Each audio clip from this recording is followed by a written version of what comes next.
Assalamualaikum warahmatullahi wabarakatuh. My name is Nur'aini. In this video, I want to presentation about e-learning versus classroom learning.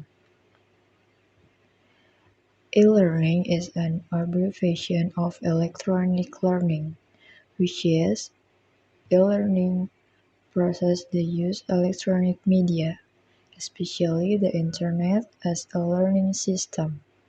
E-learning is the basis and consequence of the development of information and communication technology.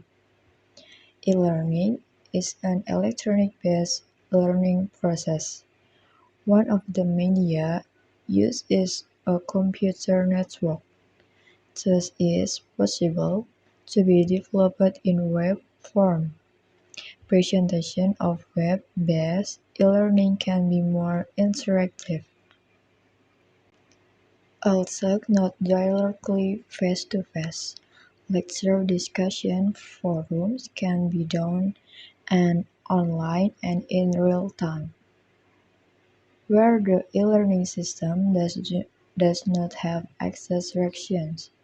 This is what allows lectures to be carried out in more time, whenever and ever, as long as there is an internet network. Students can access this system.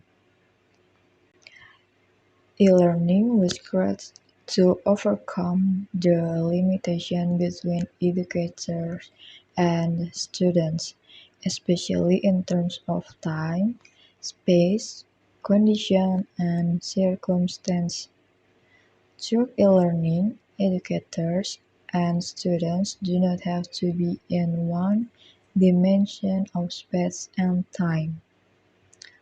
Learning with e-learning will also increase students' activity and creativity, because it is easier for them to explore to find teaching materials, so that is how that students' learning achievement will be more optimal and learning competency standards are achieved.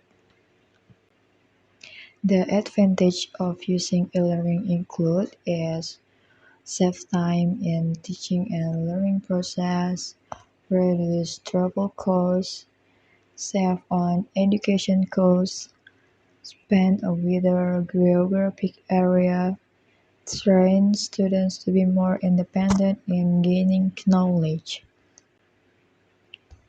And this advantage of implementing e-learning is limited internet access, less interaction with teachers, an understanding of the material, and then lack of supervision in e-learning.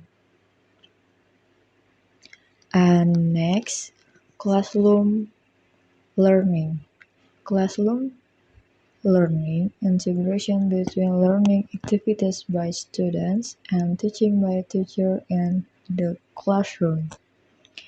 This means that students and teachers have their respective roles and functions. In this process, there is a transfer of knowledge from teacher to student.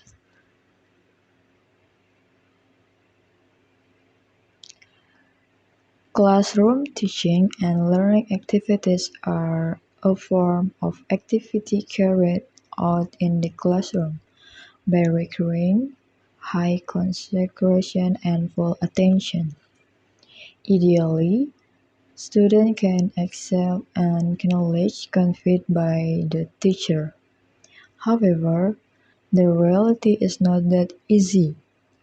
There are several factors that influence the teaching and learning process. For example, learning media, teacher method in teaching, classroom condition, and other.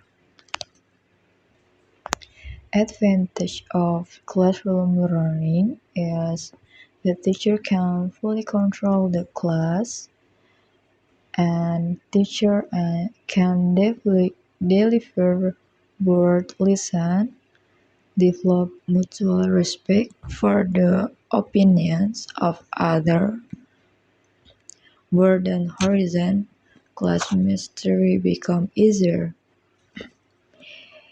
to confidence material, and the last encourage students to be more focused.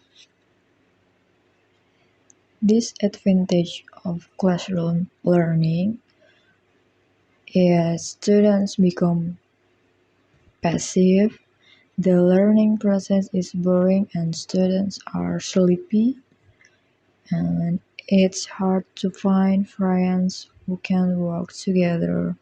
Students with visual learning style be- will be bored and unable to receive information or knowledge. And the last, students who have weakness in experimenting and gathering information will have the difficulty. And I think enough from me. Thank you for watching. Assalamualaikum warahmatullahi wabarakatuh.